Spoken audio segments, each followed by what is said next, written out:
Assalamualaikum warahmatullahi wabarakatuh. Waalaikumsalam. Alhamdulillahirabbil alamin.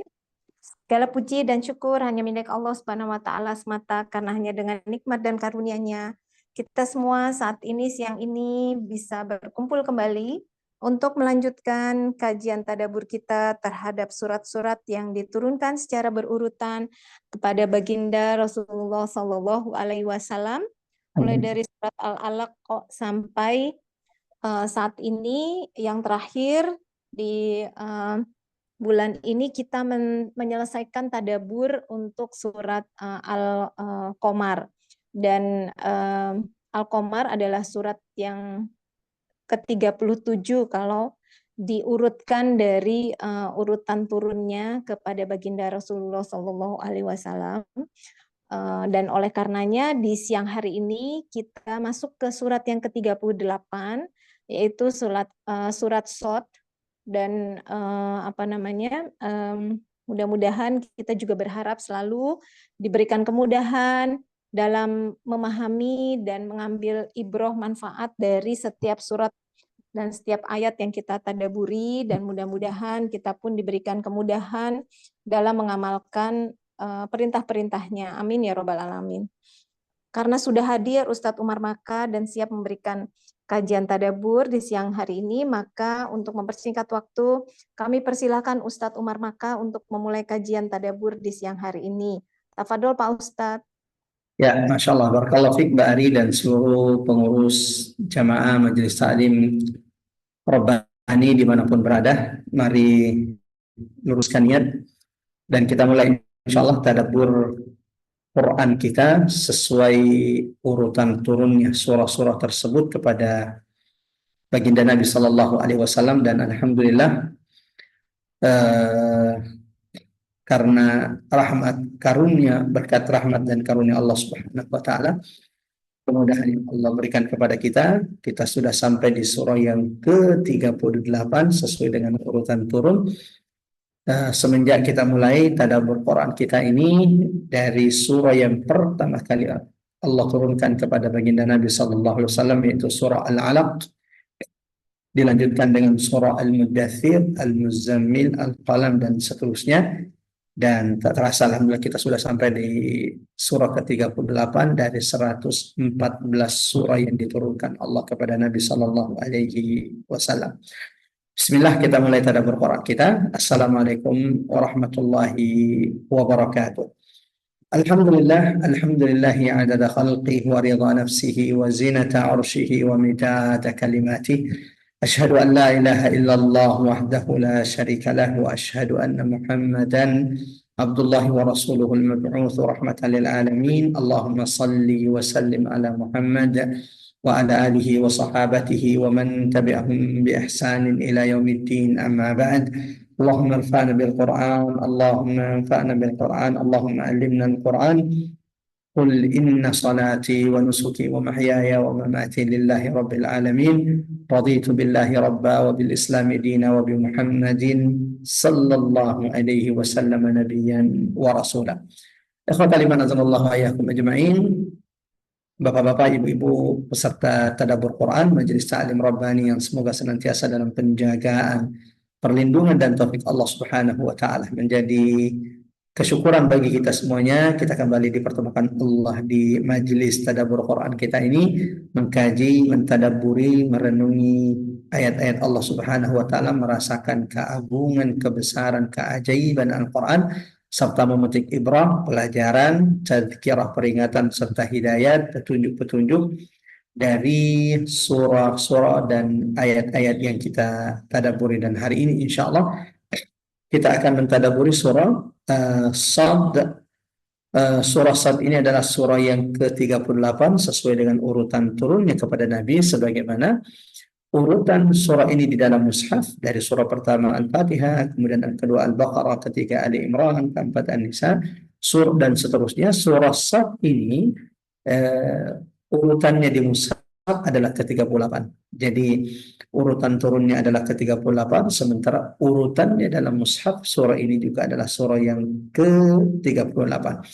Namun seperti biasa, jamaah rahmatullah Allah, ikhwatal iman azallahu wa iyyakum ajmain, sebelum kita mulai tadabbur Quran kita akan sama-sama membaca beberapa ayat dari surah yang akan kita tadabburi. Mudah-mudahan jemaah rahmatullah Allah, bacaan-bacaan Quran kita ini menjadi sebab Allah lembutkan hati-hati setiap di antara kita.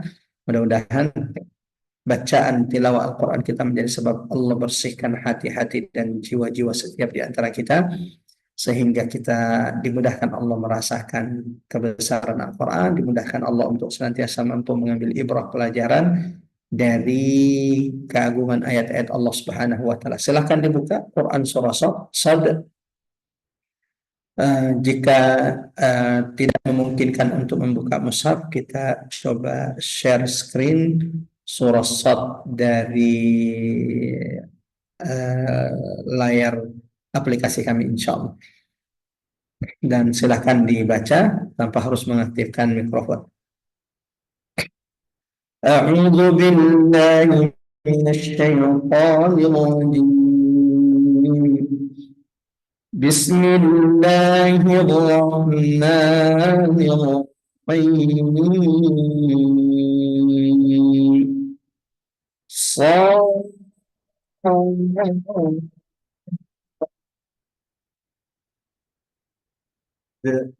والقرآن الذكر بل الذين كفروا في عزة وشقاق كم أهلكنا من قبلهم من قرن فنادوا ولا حين مناص وعجبوا أن جاءهم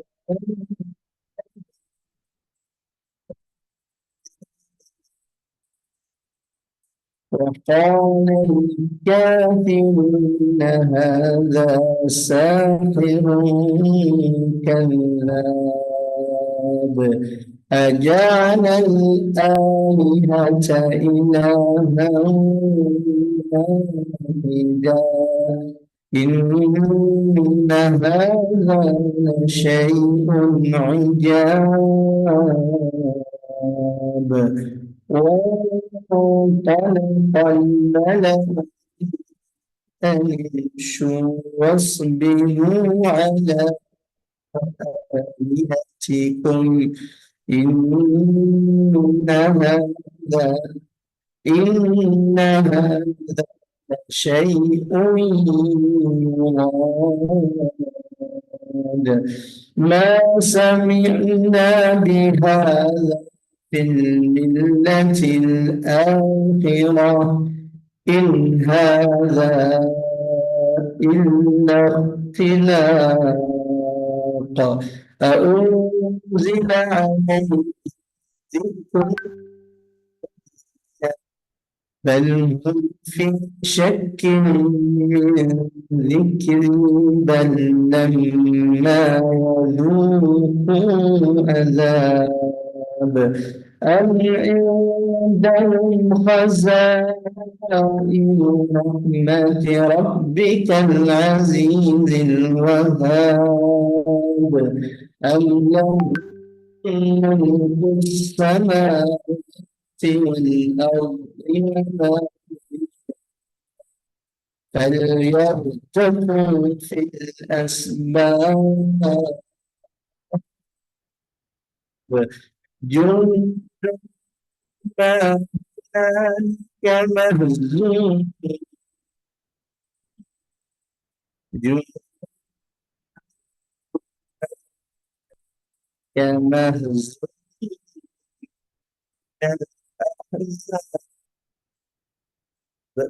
Allahumma arhamna bil Quran, Allahumma arhamna bil Quran. Ya, silakan Mbak Ari, ada yang membantu membaca terjemahan Ya, sebelah eh, pertama Rasul.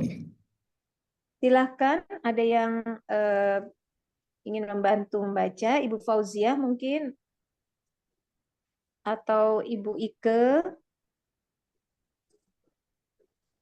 Baik, kalau misalnya tidak ada, saya bacakan ya Pak Ustadz. Dan dengan senang hati Mbak Haris. Silakan Mbak Haris. A'udzubillahiminasyaitonirrojim.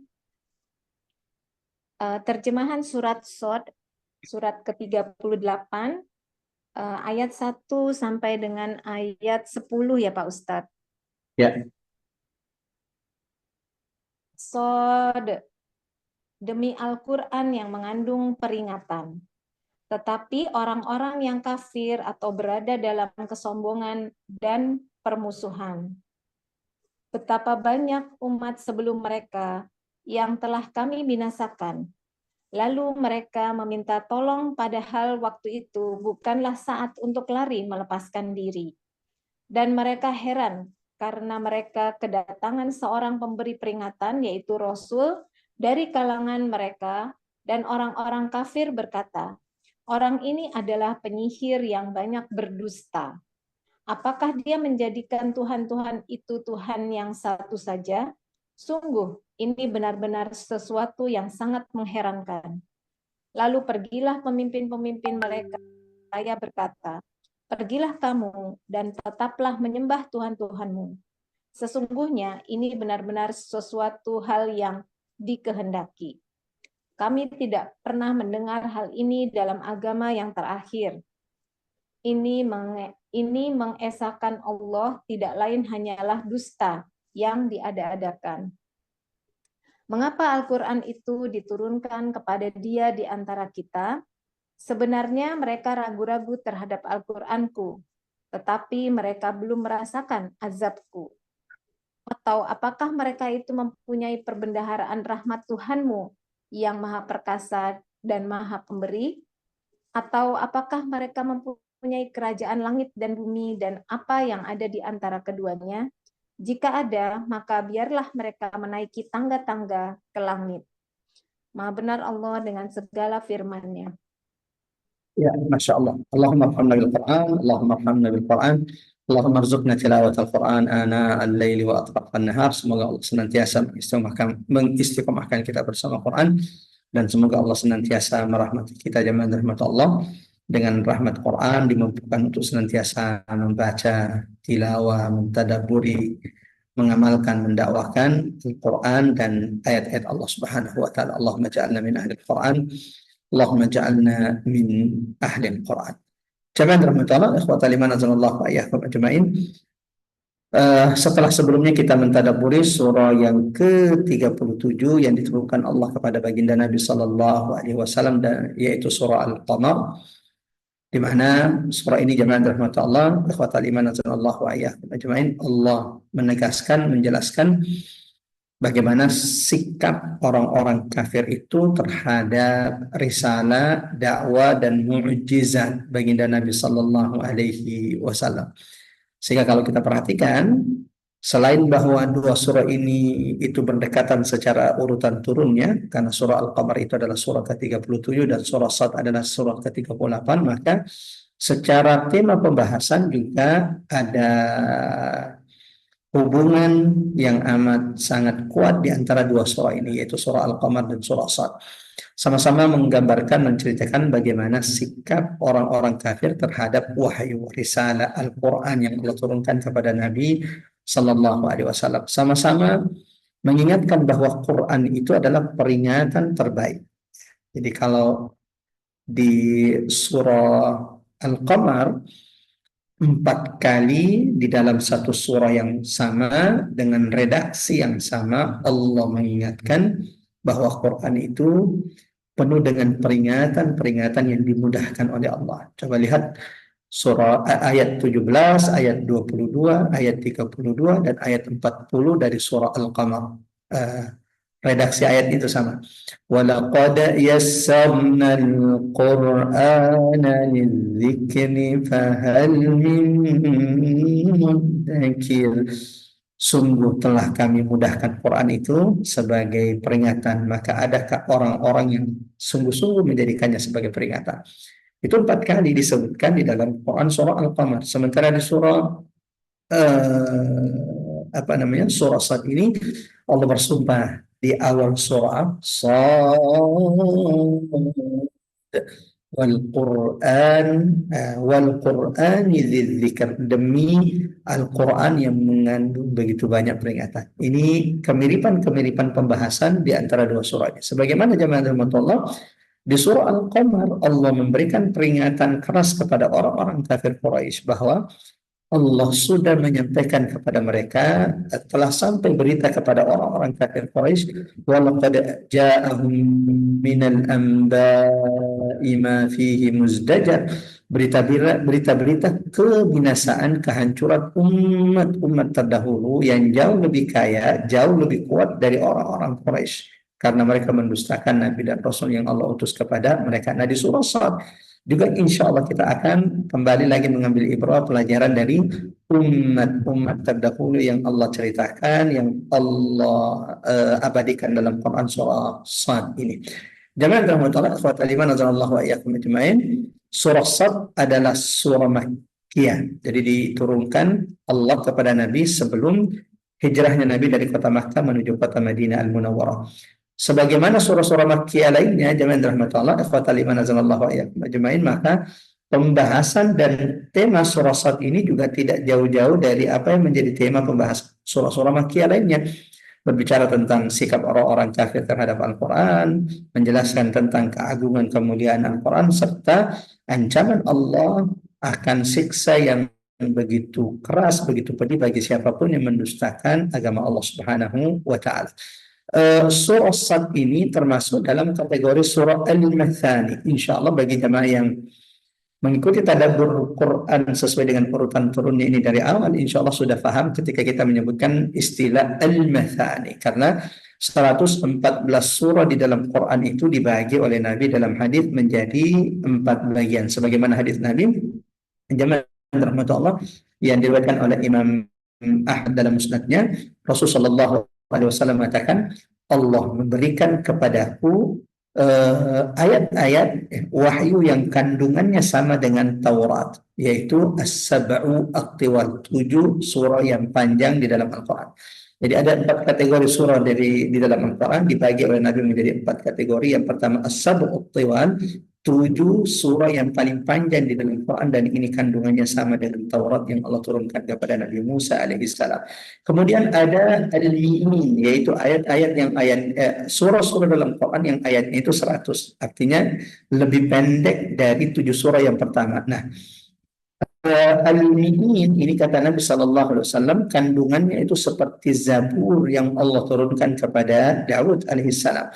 Lalu kemudian ada surah yang namanya Al-Mathani. Al-Mathani, yaitu surah yang berulang-ulang. Al-Mathani ini jemaah rahmatullah Allah, kata Nabi SAW, kandungannya sama dengan Injil yang Allah turunkan kepada Isa alaihissalam. Nah, surah Sad yang hari ini kita tadabburi itu masuk dalam kategori surah Al-Mathani. Dan yang keempat adalah yang disebut dengan Al-Mufassal, yaitu surah-surah yang pendek tapi masya Allah kandungannya begitu dalam, sehingga Nabi Sallallahu Alaihi Wasallam mengatakan, wa fuddiltu bil mufassal, Allah Subhanahu Wa Taala memberikan keutamaan terhadap wahyu Quran yang diturunkan Allah kepada Nabi dengan adanya al-mufassal, yaitu surah-surah yang pendek tapi masya Allah kandungan maknanya yang begitu dalam.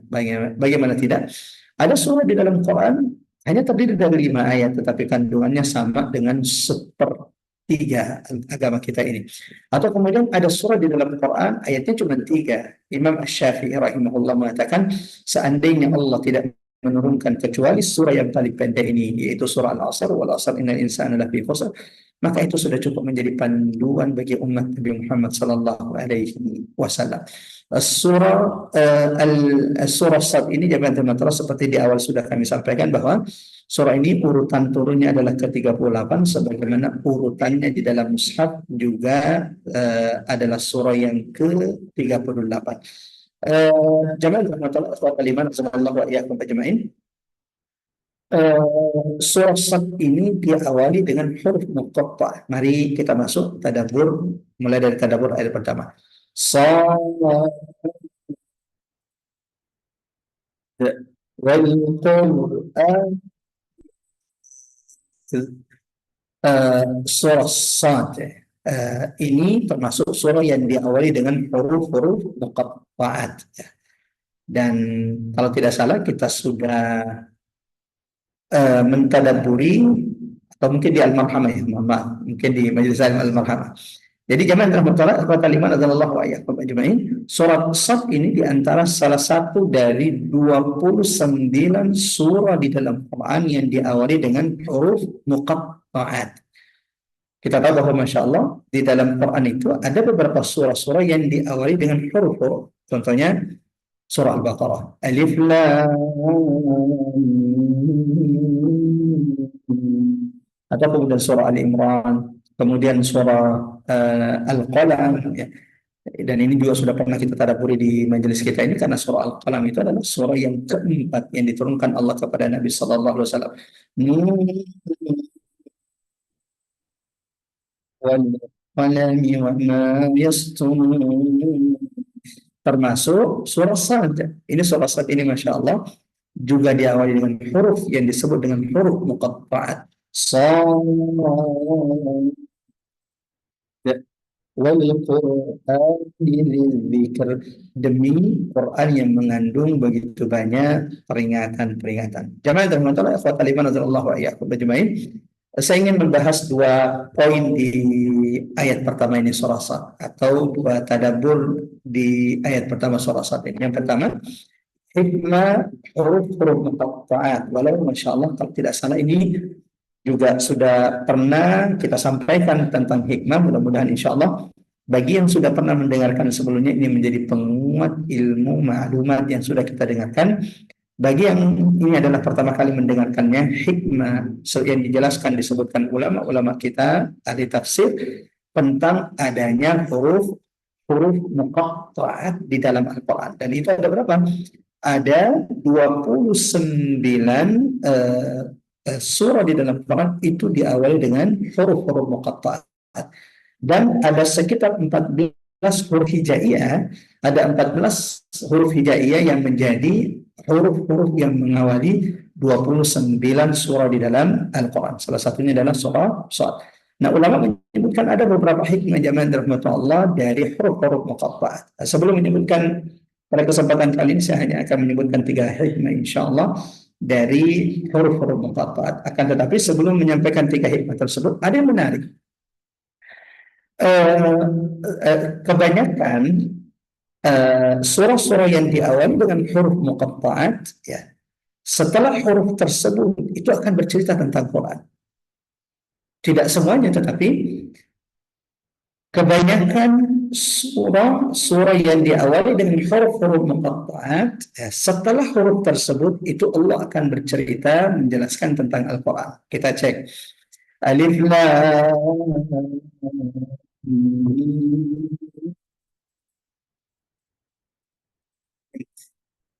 Apa yang Allah jelaskan setelah huruf muqatta'ah ini? Dzalikal kitabu la raiba fihi. Itulah Alkitab yang tidak ada keraguan di dalamnya. Bercerita tentang Quran. Atau coba lihat surah Qaf. Ya, surah Qaf ini adalah surah yang ke-50, surah ke-50 dalam urutan mushaf.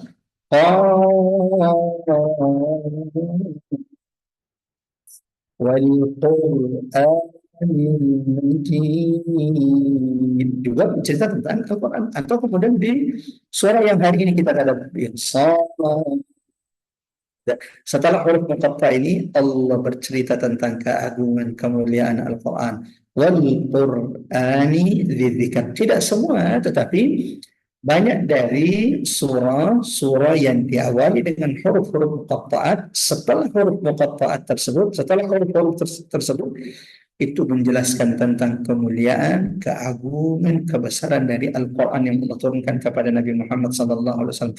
Di antaranya adalah surah-surah di dalam Quran yang disebut dengan hawamim. 7 surah di dalam Quran yang diawali dengan huruf hamim, dan itu jumlahnya ada 7 surah.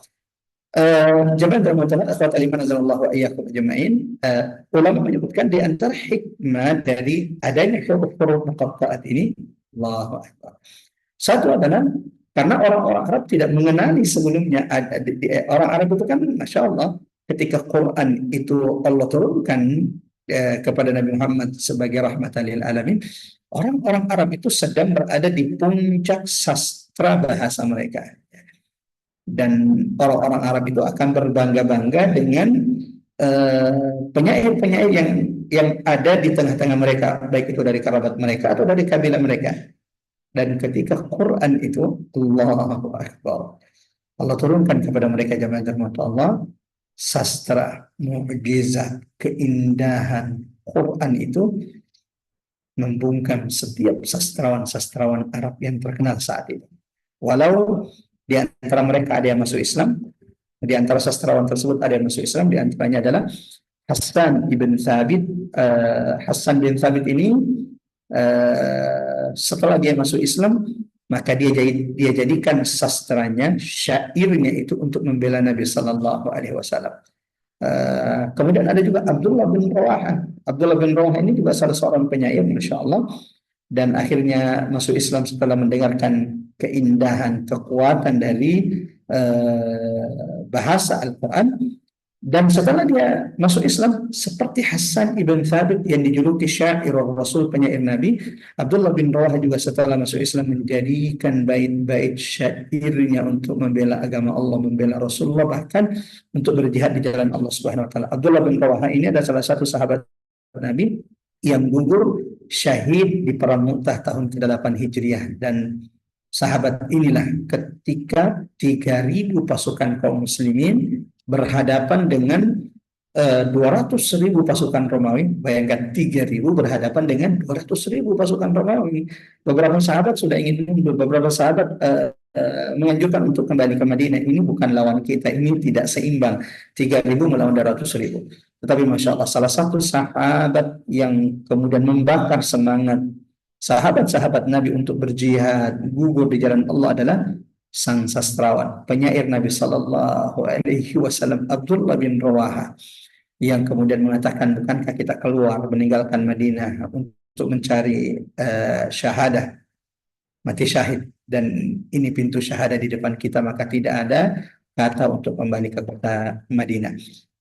Hikmah pertamanya kata ulama, jangan terlalu bahwa ada huruf muqatta ini adalah menunjukkan mukjizat Al-Quran.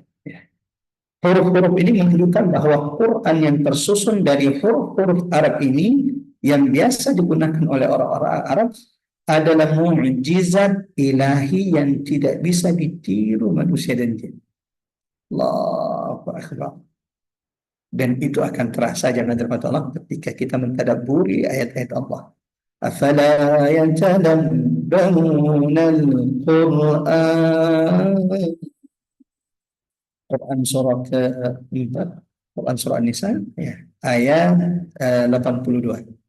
Afala yatadabbaruna al-Qur'an. Tidakkah mereka mentadabburi Al-Quran, ayat-ayat Allah Subhanahu wa taala. Walau kana min 'indi ghairillah.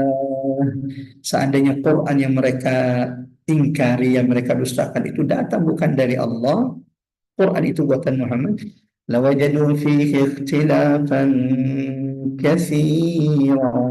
Pasti mereka akan menemukan begitu banyak pertentangan, perselisihan di dalam Al-Quran. Tetapi Quran itu betul-betul datangnya dari Allah. Ya. Taha, ya. Ma anzalna 'alaikal Qur'ana litashqa. Dalam Quran surah Taha, Allah menegaskan bahwa Quran itu tidak diturunkan Allah untuk membuat kalian sengsara, wahai orang-orang Quraisy. Illa tadhkiratan liman yakhsha. Quran itu hanya peringatan yang Allah turunkan bagi orang-orang yang takut. Ia bukan buatan Nabi Muhammad. Dari mana Quran ini? Tanzila. Ia diturunkan. Siapa yang menurunkan Quran? Mimman khalaqal arda was samawati al-ula. Yang menurunkan Quran adalah Dia yang telah menciptakan bumi yang dihamparkan ini dan meninggikan langit. Siapa itu? Allah yang Maha Esa, Ar-Rahman. Zat yang Maha Pengasih lagi Maha Penyayang. Alal arsyis tawa, yang beristiwa di atas arsy-Nya. Jamaah rahmat Allah, ikhwatal iman azanallahu wa iyyakum ajmain. Ini hikmah pertama, bahwa adanya huruf-huruf muqatta'at itu sebagai bentuk i'jaz, mu'jizat, bahwa Quran yang tersusun dari huruf-huruf Arab ini tidak akan ada orang yang bisa meniru seindah, sehebat Al-Quran. Dan ini berulang-ulang jemaah rahmatullah tantangannya di dalam Al-Quran, mulai dari Allah menantang orang Arab untuk kemudian saling membantu sama lainnya untuk membuat seperti Quran 30 juz. Dan Allah Maha tahu mereka tidak akan pernah bisa melakukan itu. Lalu kemudian Allah menurunkan tantangan kepada mereka. Kalau tadi Quran surah Al-Isra Quran surah 17 ayat 88. Seandainya manusia dan jin itu bersatu ala an ya'tu bimithli hadzal Quran, untuk membuat seperti Quran, mereka tidak akan pernah bisa membuat seperti Quran.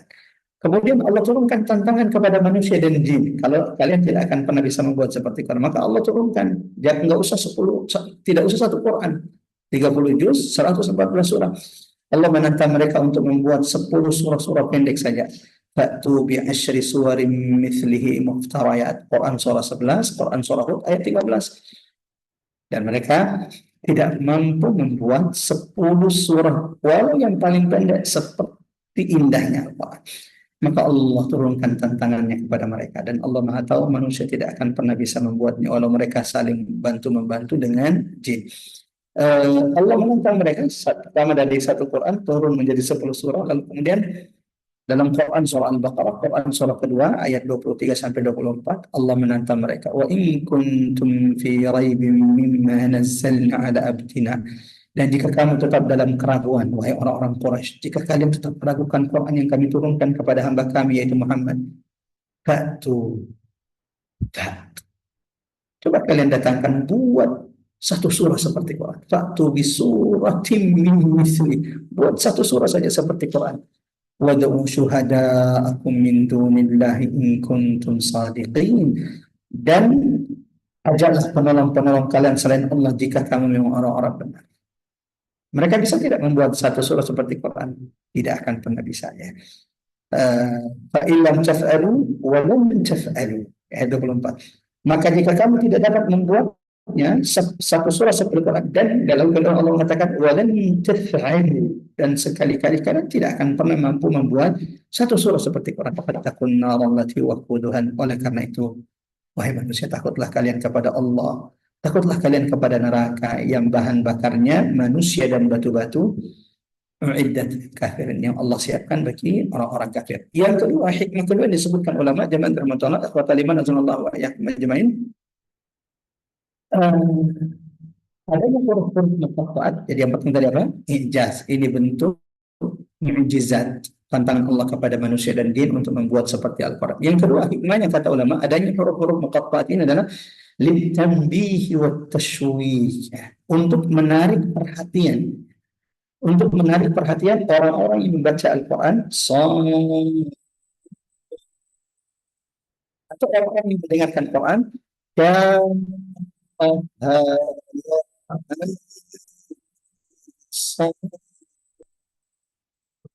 ya, ketika mereka mendengarkan huruf-huruf muqatta'at ini, maka ini menjadi penarik bagi mereka, menarik perhatian mereka, membuat mereka penasaran untuk mengetahui apa setelah huruf-huruf muqatta'at ini. Yang ketiga, jamaah tadi disebutkan ulama, wallahu a'lam.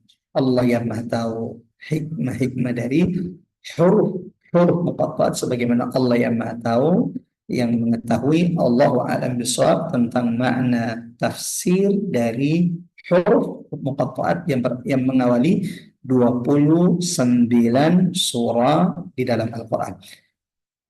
Yang kedua, jemaah, yang pembahasan kedua di ayat pertama ini, atau tadabbur kedua dari ayat pertama surah saat ini, wal Qur'ani dzikr. Allah kemudian bersumpah dengan Quran yang penuh dengan peringatan. Lagi-lagi, Masya Allah, kalau ada surah diawali dengan qasam, diawali dengan sumpah, atau kalau menemukan qasam, sumpah di dalam Quran, itu berarti ada perkara penting yang hendak ditegaskan oleh Allah yang telah menurunkan Quran ini sebagai rahmat, petunjuk bagi semesta. Wal Qur'an dzikr. Di antara faedah yang sering kita sampaikan ketika kita mendapati ada sumpah di dalam Quran, satu, Allah ya, maha berkehendak untuk bersumpah dengan makhluknya yang manapun. Dan kita tahu, Masya Allah, di dalam Quran, Allah kadang bersumpah dengan makhluknya yang ada di langit. وَالسَّمَاءِ ذَاتِ الْبُرُوجِ وَالشَّمْسِ, langit, وَالشَّمْسِ وَضُحَاهَا. Allah bersumpah dengan matahari. Allah juga bersumpah kalian dengan bulan, wal qamari idza talaha, atau juga Allah bersumpah dengan bintang-bintang, was samai wat tariq wa ma adara, atau kadang Allah bersumpah dengan makhluknya yang ada di bumi, wat tini waz zaitun wa turi sinin, atau eh, ketika Allah bersumpah dengan kuda-kuda perang, wal adiyati dhabha fal mudiyati qadha, atau juga kadang Allah bersumpah dengan waktu. Wal asr, demi masa. Wal duha, demi waktu duha. Wal layl, demi waktu malam. Wal nahar, demi waktu siang. Atau apalagi waktu yang Allah bersumpah, waktu sudah, wal layl, wal asr, ya. Jangan termakan azanallahu alaikum ajmain, sebagaimana Allah juga bersumpah dengan Nabi Muhammad.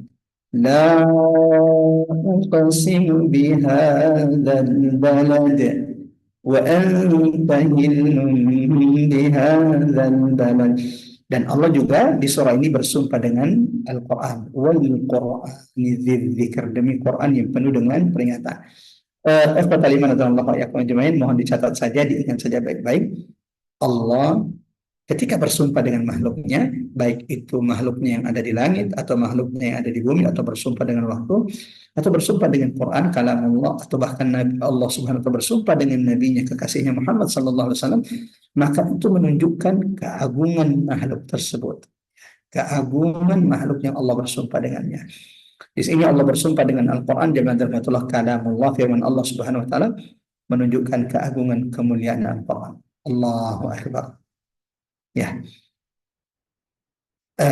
rahmat terbesar Allah kepada umat Nabi Muhammad Ar-Rahman, Allah zat yang maha pengasih lagi maha penyayang.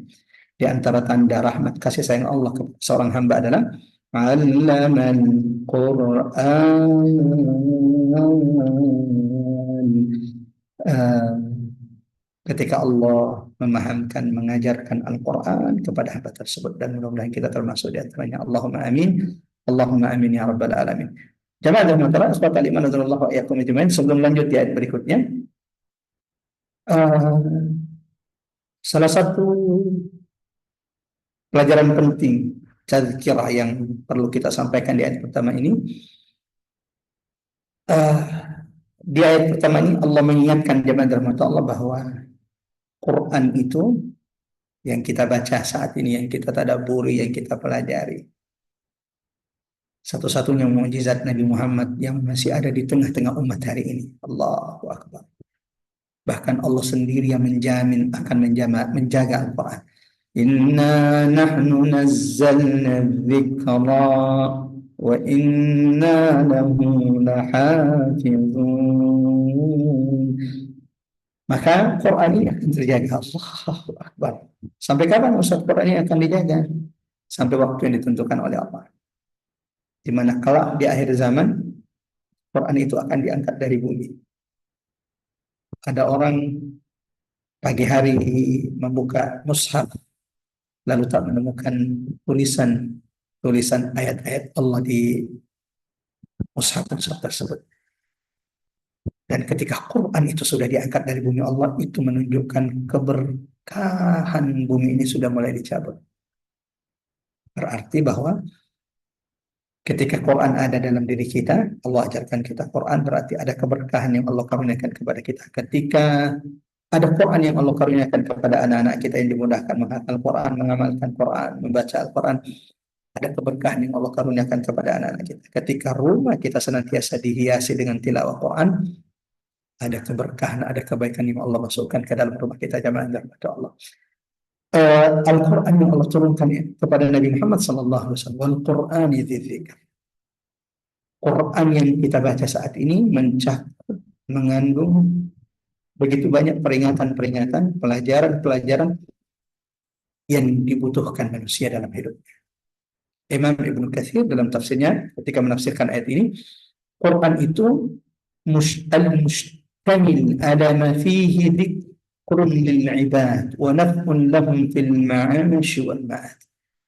Quran itu mencakup di dalamnya segala bentuk pelajaran, peringatan-peringatan bagi setiap hamba yang bermanfaat bagi mereka, baik itu nasihat, peringatan terbaik dalam kehidupan mereka di dunia, fil ma'ash wal ma'ad, sebagaimana Jemaah dirahmati Allah, saya ingin mengingatkan diri saya, Allah wal Qur'an dzikr.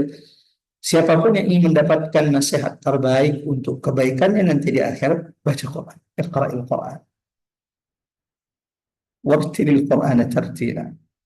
Afala yatadabbaruna al-Quran.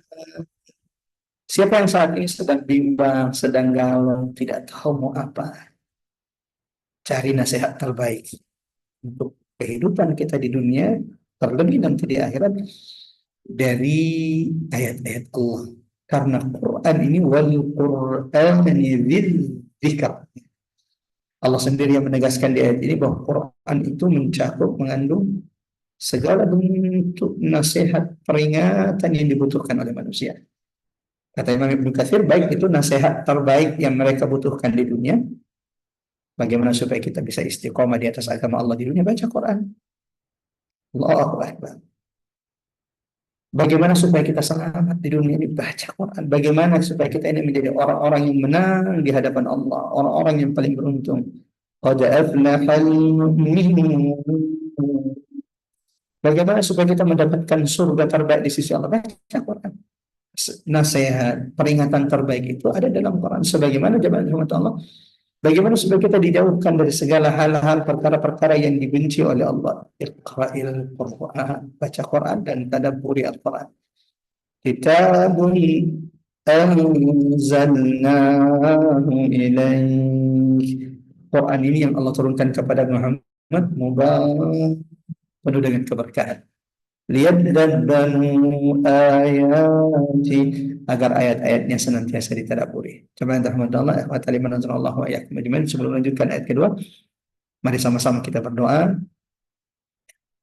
Mudah-mudahan Allah senantiasa berikan kemudahan bagi kita untuk mengambil peringatan-peringatan terbaik, nasihat-nasihat terbaik untuk dunia dan akhirat kita dari keagungan ayat-ayat Allah Subhanahu wa taala. Dan ini pula yang ditegaskan oleh Imam As-Sa'di ketika menafsirkan ayat ini, bahwa Quran itu yang penuh dengan kemuliaan, merupakan peringatan bagi seorang hamba, kullama yahtajuna ilaihi minal ilm.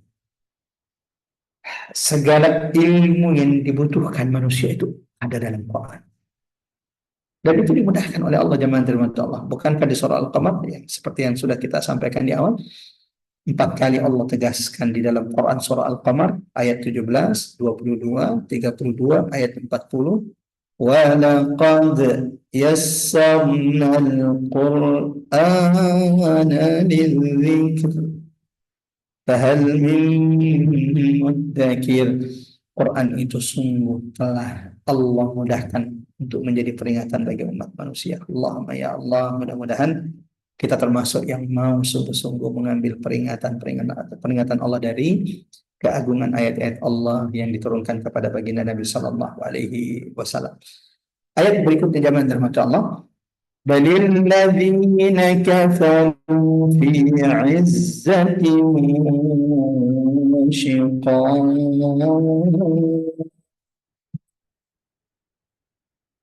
Kalau ada qasam, ada sumpah, ya, apa tadi hikmahnya? Kalau ada sumpah berarti ada berita penting yang Allah tegaskan.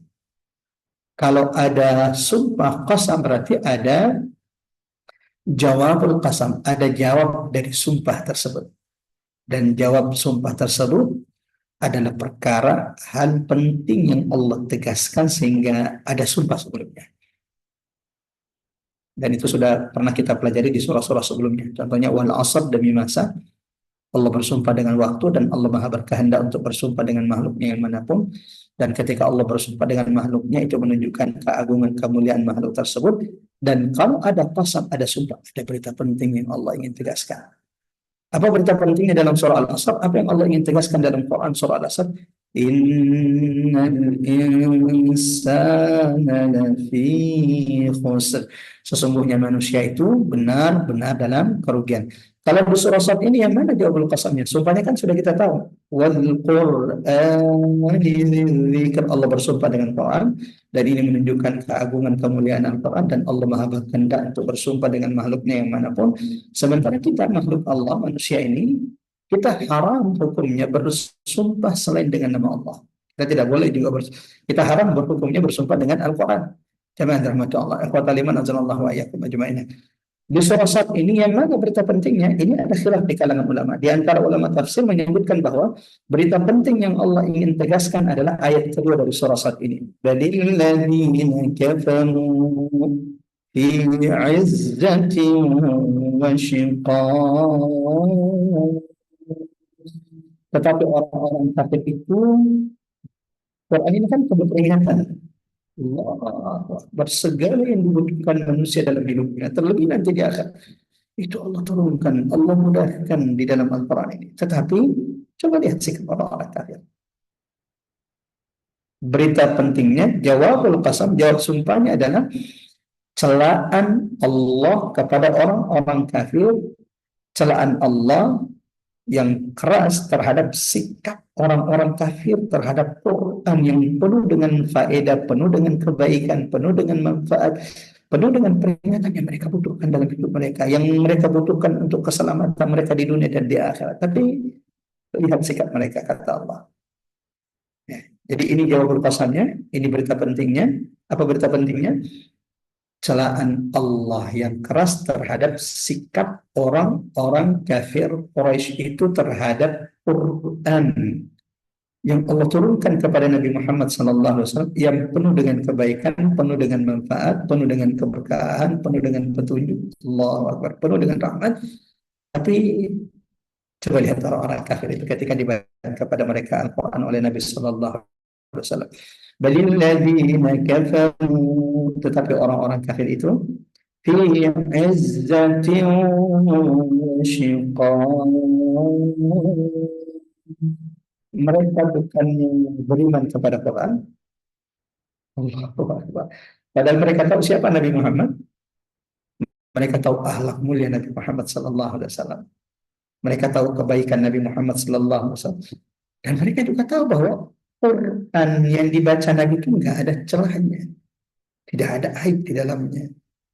Mereka berusaha mencari kesalahan Quran, mereka tidak menemukan kesalahan sedikit pun dalam sastra, di dalam keindahan Quran. Jadi orang kafir itu menolak, mendustakan Quran bukan karena ada celah, bukan karena ada aib, bukan karena ada kelemahan di dalam Quran. Ini perlu dicatat.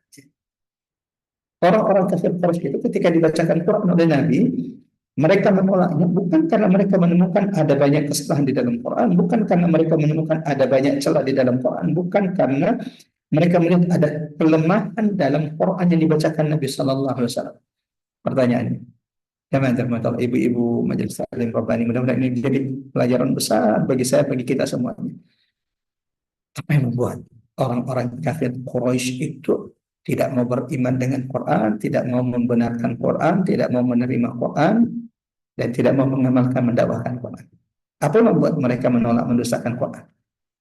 Dijawab oleh Allah di sini. Balil ladzina kafaru, akan tetapi orang-orang kafir menolak Quran, mengingkari, kufur kepada Quran. Fi izzatin shiqaq.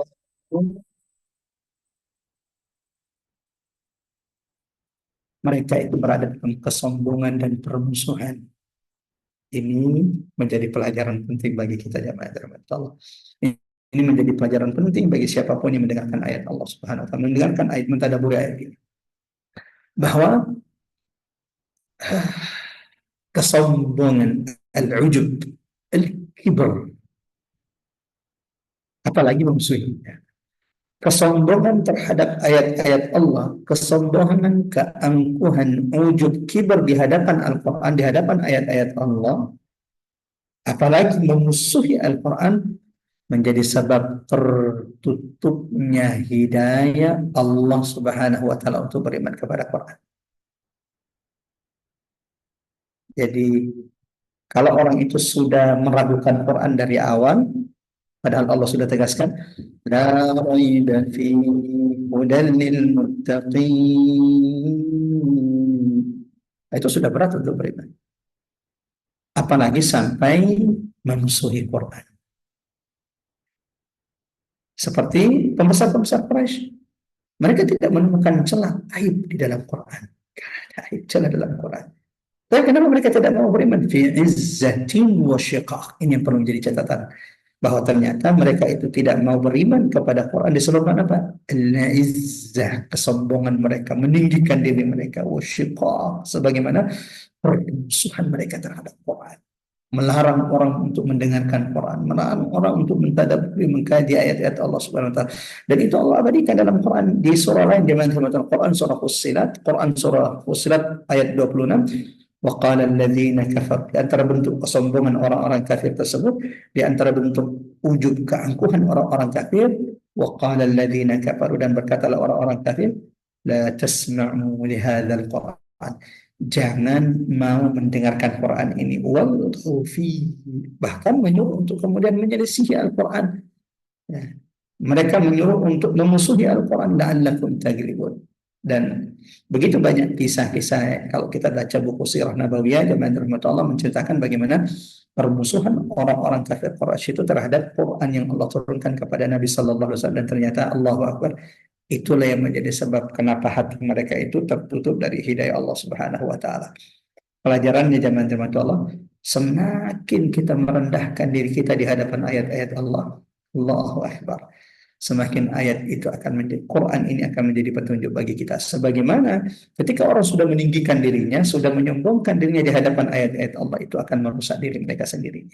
Ada perkataan ulama, ada dua hal yang menjadikan ilmu itu tertutup bagi seseorang. Mohon dicatat baik-baik. Ada dua hal menjadikan orang itu Allah tutup pintu ilmu itu untuknya. Satu, al-ujub wal kibar.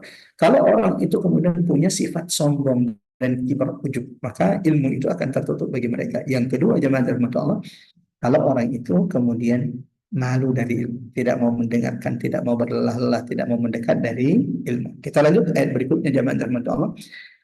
Kam ahlakna min qablihim qarnin fanadaw jahina.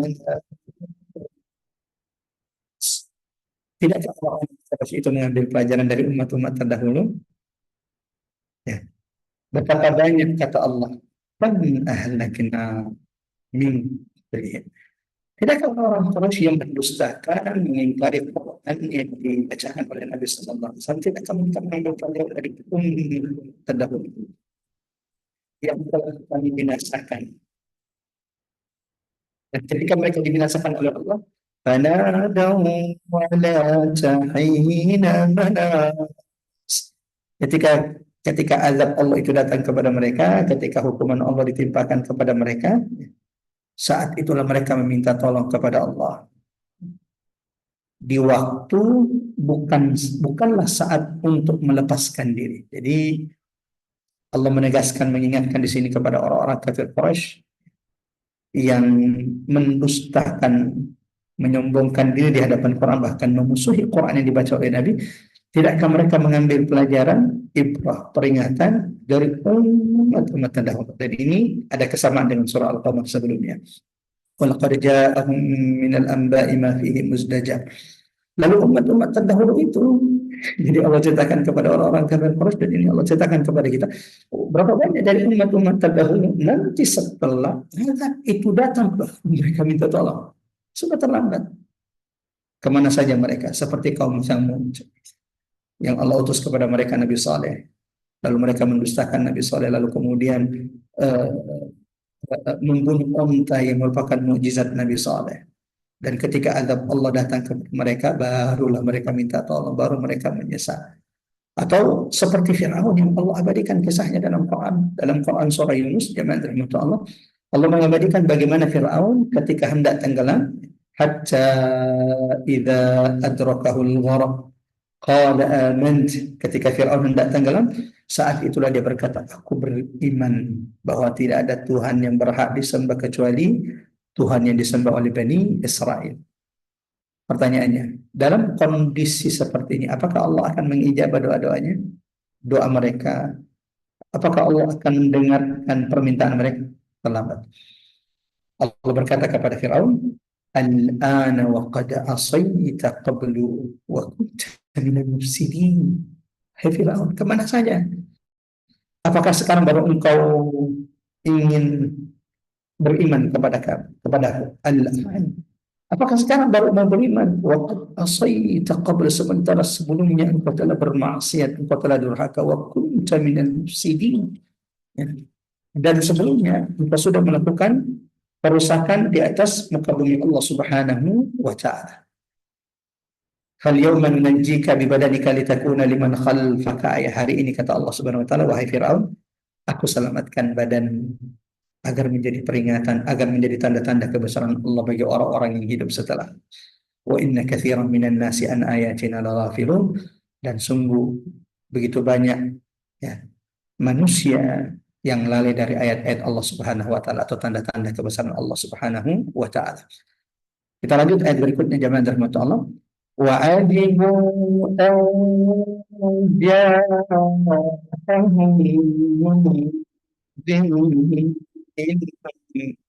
wa qala al-kafiruna hadha sahirun kadzdzab.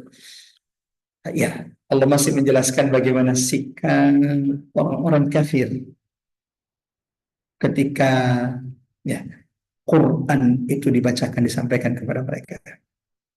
Bagaimana sikap mereka terhadap wahyu yang Allah turunkan kepada Nabi Muhammad SAW. Satu tadi apa? Sikapnya adalah mereka menyombongkan diri mereka dan melakukan permusuhan terhadap Quran. Yang kedua kata Allah, sikap bagaimana Allah menjelaskan kepada kita bagaimana orang-orang kafir itu sikap mereka terhadap Quran. Wa ajibu an ja'ahum, dan mereka heran karena mereka kedatangan seseorang pemberi peringatan Rasul dari kalangan mereka. Jadi tak hanya menyombongkan diri dan memusuhi, mereka juga heran, menyampaikan keheranan mereka. Kok bisa yang menjadi nabi, yang menjadi rasul itu sama-sama manusia seperti kami? Memang maunya mereka apa? Di ayat yang lain Allah sebutkan bahwa di antara lisan-lisan orang-orang kafir Quraisy ketika menolak dakwah Nabi Muhammad, wahyu yang disampaikan Nabi Muhammad, mereka ingin jemaah Allah bahwa Nabi dan Rasul yang Allah utus kepada mereka itu bukan manusia seperti mereka. Mereka itu maunya yang Allah jadikan Nabi dan Rasul itu adalah malaikat yang Allah utus. Walau akhirnya juga Allah mengatakan seandainya pun Allah mengutus malaikat kepada mereka, mereka juga tetap akan mendustakan Rasul dan Nabi yang Allah utus kepada mereka. Wajibu an ja'ahum. Coba lihat bagaimana orang-orang Quraisy ketika datang pemberi peringatan. Mereka heran terhadap pemberi peringatan tersebut karena datang dari kalangan mereka. Tidak hanya sampai di situ, jemaah rahmat Allah. Wa qala al-kafiruna hadza sahirun kadzdzab. Tak hanya heran dengan Nabi Muhammad yang Allah utus kepada mereka, mereka juga memfitnah, menuduh Nabi Muhammad SAW dengan fitnahan, dengan tuduhan-tuduhan keji. Di antara fitnah dan tuduhan mereka kepada Nabi Muhammad, sahirun kadzdzab. Mereka mengatakan bahwa Nabi Muhammad SAW itu adalah penyihir. Yang kedua, kadzdzab. La haula wala quwata illa billah. Padahal orang Quraisy sendiri yang menjuluki Nabi Muhammad itu Siddiq, orang yang paling jujur di antara mereka, Dan ketika mereka ditanya, apakah mereka pernah menemukan Nabi Muhammad SAW berdusta? Mereka juga tidak pernah menemukan. Allahu Akbar. Rasul Sallallahu Alaihi Wasallam, Allah bersumpah di dalam Quran surah Al-Qalam yang sudah pernah kita tadabbur, surah keempat. Surah Al-Qalam adalah surah keempat secara urutan turunnya kepada Nabi Sallallahu Alaihi Wasallam. Allah membantah setiap tuduhan-tuduhan yang mereka tuduhkan kepada Nabi Muhammad Sallallahu Alaihi Wasallam. Ma anta bi ni'mati rabbika bimajnun. Allah menafikan bahwa Nabi Muhammad bukanlah orang gila seperti yang mereka tuduhkan. Bagaimana mungkin orang yang paling baik, orang yang paling jujur, orang yang paling amanah di antara mereka, mereka tuduh, mereka sebut sebagai pendusta, sahirun kadzdzab. Cuman karena mereka tidak menemukan kata-kata lagi untuk kemudian menolak dakwah risalah wahyu yang Allah turunkan kepada Nabi Muhammad sallallahu alaihi wasallam. Sehingga salah satu kalimat yang menurut mereka pas untuk disampaikan dituduhkan kepada Muhammad sallallahu alaihi wasallam adalah sahir. Nabi Muhammad itu penyihir. Kenapa mereka mengatakan Nabi Muhammad penyihir? Karena orang yang sudah mengikut Nabi Muhammad, sudah beriman kepada Nabi, sahabat-sahabat Nabi yang as-sabiqun al-awwalun, orang-orang pertama yang membersamai Nabi sallallahu alaihi wasallam, beriman kepada Allah, mengikuti Nabi sallallahu alaihi wasallam, itu walau mereka disiksa tidak akan pernah meninggalkan keyakinan dan agama mereka, dan itu yang membuat mereka seakan-akan orang-orang ini sudah tersihir oleh Muhammad. Ketika mereka mendapati bagaimana Bilal bin Rabah, dengan siksaan yang begitu pedih, tidak membuat dia goyah untuk kemudian meninggalkan keyakinannya, imannya kepada Allah dan imannya kepada Nabi Sallallahu Alaihi Wasallam. Keluarga Yasir, satu keluarga yang mereka siksa supaya mereka kembalikan menyembah berhala-berhala mereka, pun tidak bisa mereka goyahkan iman mereka. Sampai-sampai Nabi Sallallahu Alaihi Wasallam ketika melihat begitu kerasnya siksaan orang-orang Quraisy terhadap keluarga Yasir, dan Nabi saat itu tidak bisa berbuat apa-apa mengingat jumlah kaum muslimin, jumlah sahabat yang masih sangat sedikit. Nabi hanya bisa berkata kepada keluarga Yasir, sabran ya ala Yasir, bersabarlah wahai keluarga Yasir, fa inna mau'idakumul jannah, karena sesungguhnya tempat kalian kelak di akhirat adalah surga Allah Subhanahu wa taala. Lanjut jemaah dirahmati Allah, masih menjelaskan bagaimana sikap dan ucapan orang-orang kafir Quraisy terhadap risalah, terhadap dakwah, terhadap Quran yang Allah turunkan kepada Nabi Sallallahu Alaihi Wasallam. Dan menuduh Nabi Sallallahu Alaihi Wasallam sebagai, mereka heran dan menuduh Nabi Sallallahu Alaihi Wasallam sebagai penyihir yang pendusta. Padahal sungguh demi Allah, mereka lah para pendusta tersebut. Aja'ala alihata ilahan wahida inna hadza la syai'un ajab. Allahu Akbar. Allah. Dakwah Nabi yang mana yang mereka tolak? Dakwah Nabi yang mana yang buruk, yang mengajak kepada keburukan? Tidak ada. Ya, itu jangan teman-teman. Kata ulama, hati itu kalau sudah dipenuhi dengan kekufuran, hati itu kalau sudah dipenuhi, dikuasai oleh kesyirikan, kebaikan itu akan menjadi keburukan di depan mata mereka. Ya seperti orang-orang kafir Quraisy. Kalau kita tanya kepada mereka, memang apa yang disampaikan Nabi yang buruk? Ada nggak yang diajar Nabi yang buruk? Kan tidak ada. Nabi itu mengajak untuk memberi makan orang miskin, memperhatikan anak yatim, untuk senantiasa menjaga lisan, perbuatan untuk tidak menyakiti orang lain. Nabi mengajak untuk silaturahim. Nabi mengingatkan untuk tidak sering-sering memutuskan silaturahim. Bahkan Nabi mengatakan la yadkhulul jannata qati'. Yang mana dakwah Nabi Muhammad sallallahu alaihi wasallam yang tidak baik, sehingga kalian mengatakan Nabi Muhammad itu sebagai sahirun kadzdzab, penyihir lagi. Memang dakwah Nabi yang mana yang kalian tidak suka, yang kalian katakan itu buruk? Coba perhatikan apa kira-kira. dari dakwah Nabi yang mereka benci apa? Coba perhatikan ayat kelima ini. Aja'alal alihata ilahan wahida. Inna hadza syai'un ujab. Apakah dia, yaitu Muhammad, menjadikan Tuhan-Tuhan itu hanya satu Tuhan saja? Sungguh ini benar-benar sesuatu yang mengherankan. Sampai sini, Allahu Akbar. Jamaah jemaah bapak-bapak, ibu-ibu majelis taklim Rabbani, coba perhatikan. Dakwah Nabi yang mereka benci ternyata adalah dakwah la ilaha illallah. Iyyaka na'budu wa iyyaka nasta'in. Dakwah Nabi yang mereka benci adalah dakwah ajarkan Nabi kepada umat manusia, kepada orang-orang Quraisy. Iyyaka na'budu, hanya beribadah kepada Allah dan tidak beribadah, tidak memberikan apapun bentuk ibadah itu kepada berhala-berhala. Wa iyyaka nasta'in. Dakwah Nabi yang mereka benci ternyata adalah dakwah Nabi yang hanya meminta pertolongan kepada Allah Rabbus samawati wal ardh. Dakwah Nabi yang mereka benci adalah wa ma khalaqtul jinna wal insa illa liya'budun. Ternyata dakwah Nabi yang benci adalah dakwah tauhid, dakwah la ilaha illallah, Allahu akbar.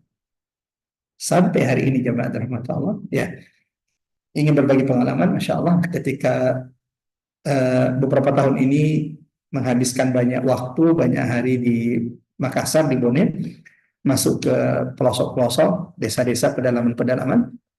Orang itu kalau kita ajak sedekah, mereka tidak akan menolak. Orang kalau kita ajak mereka menyumbang, mereka juga tidak menolak. Tapi ketika kita ingatkan bahwa apa yang mereka lakukan dari meyakini bahwa ada sesuatu selain Allah yang bisa memudahkan rezeki mereka, terlebih bahwa di daerah jamaah Allah beberapa kebiasaan-kebiasaan itu menggiring manusia untuk menggelincirkan banyak orang kepada kesyirikan. Contoh, masih mendatangi dukun-dukun lalu kemudian meyakini apa yang diucapkan, apa yang dikatakan dukun, padahal Nabi mengatakan barang siapa yang mendatangi dukun, mempercayai ucapannya 40 hari sholat mereka itu tidak diterima oleh Allah Subhanahu wa taala. Atau kemudian beberapa tradisi zaman Allah, jadi ada benda-benda tertentu yang mereka jaga di rumah, lalu kemudian ada waktu-waktu tertentu mereka menyembelih untuk kemudian diberikan kepada benda-benda tersebut. Padahal kita tahu sembelihan itu salah satu ibadah yang tidak boleh diberikan kecuali kepada Allah Subhanahu wa taala. Nah, ini kalau kita juga ingatkan, kalau kita ingatkan ini tidak boleh, meyakini tidak boleh minta rezeki kecuali kepada Allah, tidak boleh minta perlindungan kecuali kepada Allah. Ini benda-benda yang ada di rumah-rumah mereka itu tidak memberikan manfaat dan mudarat. Wah, itu akan menjadi kemarahan bagi sebagian orang, walau tidak semuanya, sebagian orang. Dan ternyata masya Allah, dari dulu memang seperti itu. Orang Quraisy tidak marah ketika mereka diajak untuk dermawan, menghormati tamu. Ternyata yang mereka benci dari dakwah Nabi Muhammad SAW, aja'alal alihata ilaha wahida, inna hadza la syai'un ujab. Karena Nabi SAW menyuruh manusia yang saat itu menyembah berhala-berhala agar tidak menyembah, agar tidak meminta, agar tidak tunduk kecuali kepada Tuhan yang Esa, Rabbus samawati wal ardh.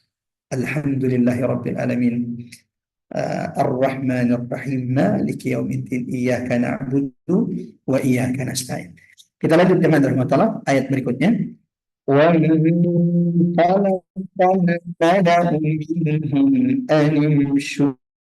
wasbiru ala alihatikum inna hadza la syai'un yurad. Lalu pergilah pemimpin-pemimpin mereka seraya berkata, pergilah kamu dan tetaplah menyembah Tuhan-Tuhan. Sesungguhnya ini benar sesuatu yang dikehendaki.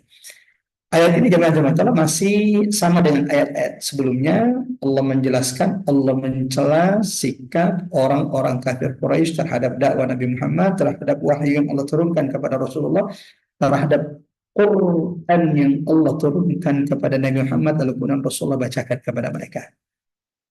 وَانْطَلَقَ الْمَلَأُ مِنْهُمْ. Kalau di ayat sebelumnya, eh, ya, Allah menjelaskan bagaimana tuduhan mereka kepada Muhammad sebagai penyihir dan pendusta, lalu mereka kemudian mengatakan, mereka kemudian mempermasalahkan dakwah Nabi Muhammad yang mengajak menyembah Tuhan yang satu. Ini kita disuruh meninggalkan berhala-berhala, kita hanya menyembah yang satu. Ternyata itu yang dibenci dari dakwah Nabi Muhammad SAW.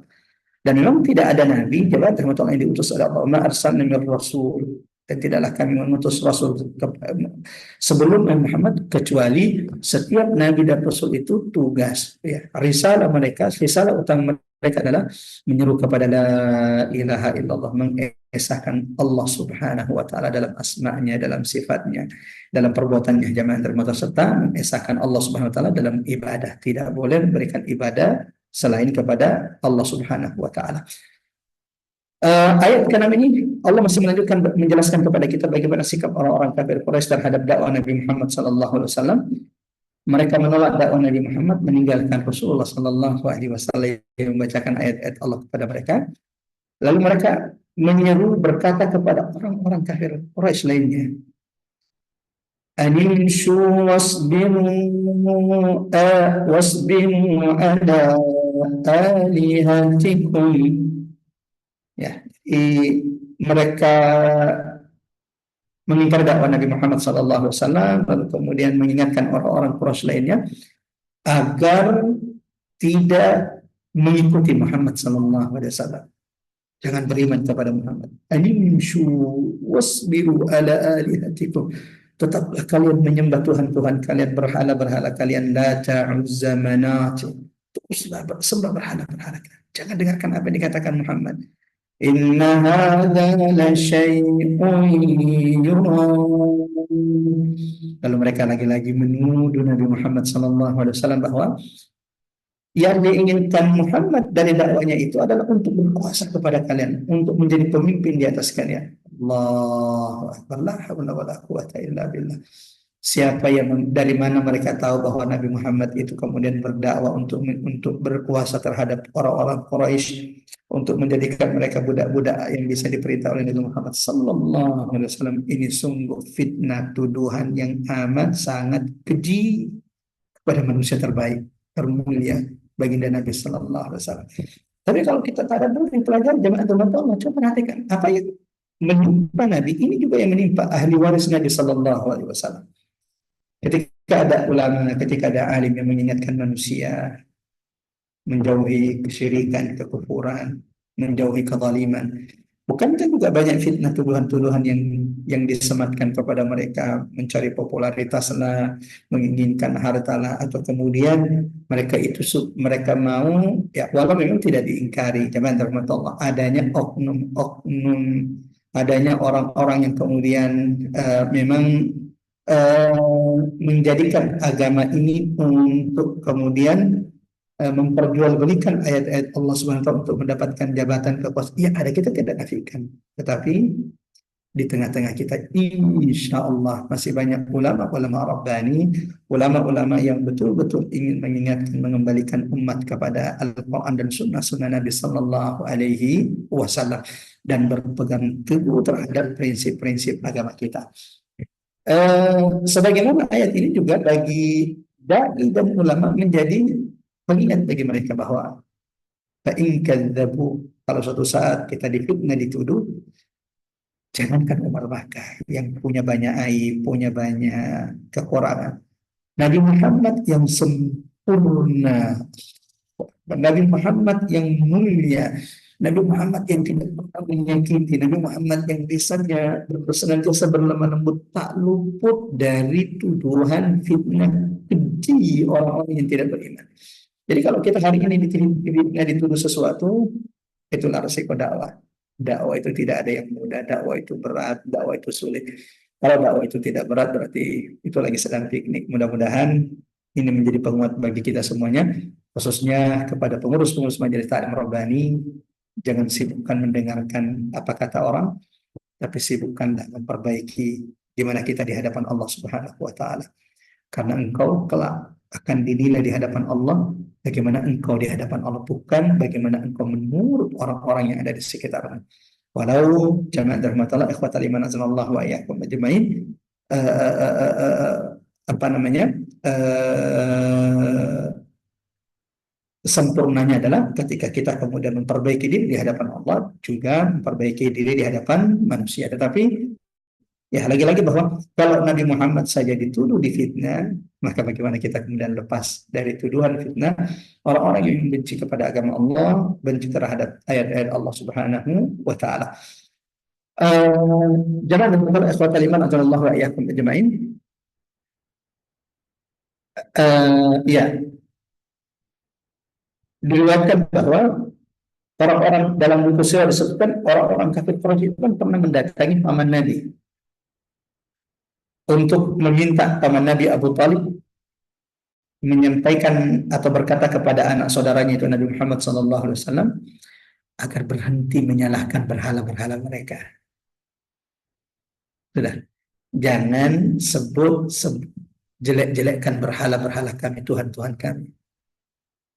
Kalau Nabi Muhammad mau berhenti menjelek-jelekkan berhala-berhala kami, menyebut bahwa berhala kami, yang Tuhan yang kami sembah adalah berhala, kalau Nabi Muhammad mau berhenti, kami berikan beberapa tawaran. Kami akan kumpulkan harta sebanyak-banyaknya untuk Nabi Muhammad.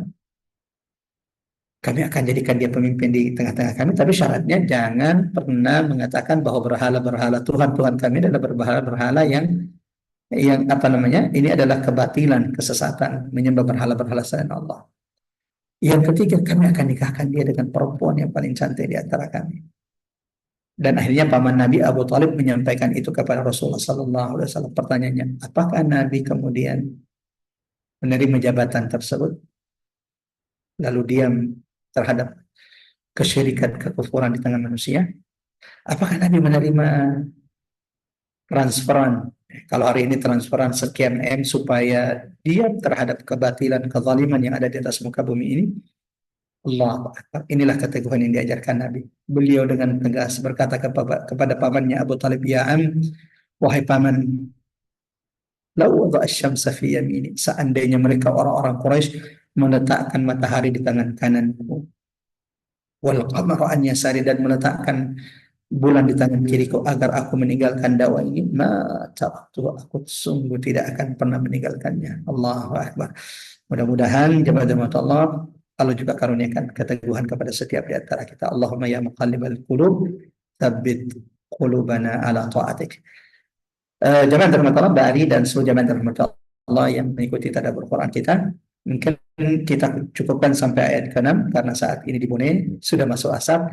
Dan mohon maaf hari ini memang kita agak telat memulai tadabburnya jam 13, kalau di Bone berarti jam 14, karena hari ini kami baru saja menghadiri khataman dan kesyukuran dari pesantren tempat belajar kami dulu, tempat kami menghafal Quran pertama kalinya, tempat di mana kami belajar bahasa Arab pertama kalinya. Pesantren yang Masya Allah memberikan begitu banyak kebaikan bagi Al-Fakir dan memberikan begitu besar pembentukan dalam diri kami. Dan saya juga bersyukur kepada Allah, alhamdulillahnya ada pesantren seperti pesantren kami di Sulawesi Selatan yang gratis. Karena saya juga tidak tahu kalau umpama pesantren itu berbayar, mungkin saya termasuk anak yang tidak akan pernah mengenyam kesempatan untuk belajar di pesantren kalau harus berbayar. Alhamdulillahnya Allah karuniakan kesempatan belajar di salah satu pesantren yang hari ini santrinya sudah 1.500 lebih, dan itu gratis semuanya, tidak dipungut biaya, tidak dipungut bayaran, dan tidak meminta-minta sumbangan kepada masyarakat. Semoga Allah senantiasa mudahkan urusan siapapun yang berjuang di pesantren kami, dan semoga Allah senantiasa menjaga tempat tersebut insya Allah, mengingat ya salah satu lembaga yang memberikan kesempatan belajar dengan gratis adalah pesantren kami. Dan itu tanpa donatur tetap, tanpa apa namanya adanya yayasan yang kemudian mengcover biayanya. Allahu Akbar. Dan tadi pagi baru saja ada khataman wisuda, kami hadir di sana sehingga meminta kepada panitia pengurus Majelis Taklim Rabbani supaya kajian kita tadabbur Quran kita pagi siang hari ini diundur ke jam 13 waktu Indonesia Barat, dan itu kalau di Bone berarti jam 2. Dan saat ini sudah masuk asar di Bone. Mohon izin kita cukupkan sampai di sini. Insya Allah masih di awal-awal ayat surah Sad sampai di ayat ke-6 tentang sikap dan perilaku orang-orang kafir Quraisy terhadap Al-Quran yang Allah turunkan kepada Nabi Sallallahu Alaihi Wasallam, dan bagaimana mereka menyikapi dakwah tauhid risalah dakwah Nabi Muhammad Sallallahu Alaihi Wasallam. Seperti biasa kita akan tutup dengan membaca surah Al-Asr kemudian doa kafaratul majlis. Sama-sama kita baca Quran surah Al-Asr sebagaimana sahabat Nabi kalau mereka berkumpul tidaklah mereka menutup majelis kecuali sudah saling mengingatkan dengan membaca surah Al-Asr. A'udzu billahi minasyaitonir rajim. Bismillahirrahmanirrahim. Wal 'asr innal insana lafi khusr illa alladziina amanu wa 'amilus shalihat wa tawassaw bil haqqi wa tawassaw bis sabr. Kita tutup dengan doa kafatul majlis. Subhanakallahumma bihamdik asyhadu an la ilaha illa anta nastaghfiruka wa natubu ilaik wa sallallahu ala Muhammad wa ali Muhammad walhamdulillahi rabbil alamin. Bari, kalau mungkin ada pertanyaan silakan di WhatsApp ke Mbak Ari dan beliau nanti sampaikan kepada kami. Nanti coba kami akan jawab dengan voice note, dan insya Allah kita cukupkan sampai di sini dan sampai bertemu insya Allah di pertemuan berikutnya. Barakallahu fikum. Wassalamualaikum ala Muhammad wa ala ali Muhammad. Wassalamualaikum warahmatullahi wabarakatuh.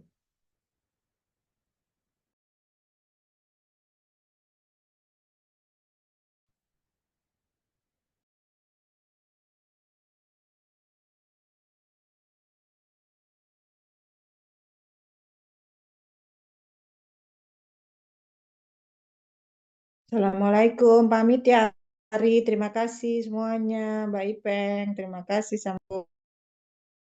Waalaikumsalam.